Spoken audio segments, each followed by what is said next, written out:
Telangana news today में आपका खैर मकदम है। आइए देखते हैं आज की ये अहम खबर। नई दिल्ली में माता सुंदरी रोड एग्रोबा भवन के पास हल्की सी आतिशज़दगी का वाक़या पेश आया।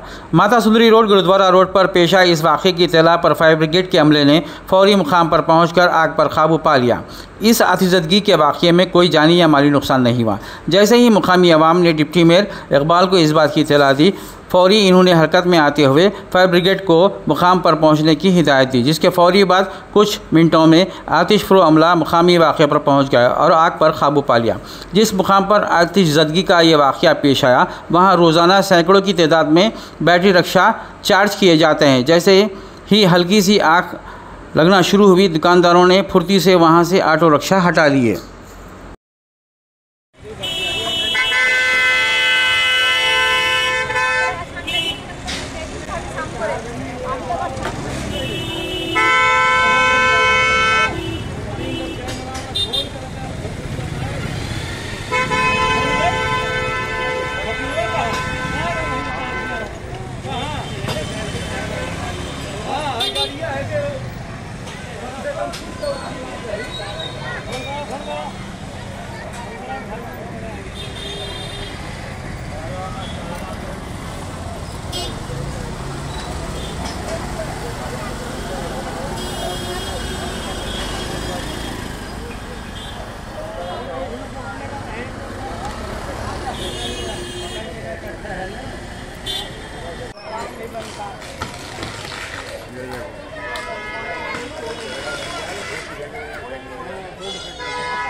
अब दीजिए इजहारुल हक को इजाज़त। मिलते हैं अगले खबर के साथ। तब तक के लिए हमारे चैनल को लाइक, कमेंट, शेयर करना ना भूलें। अल्लाह हाफिज़।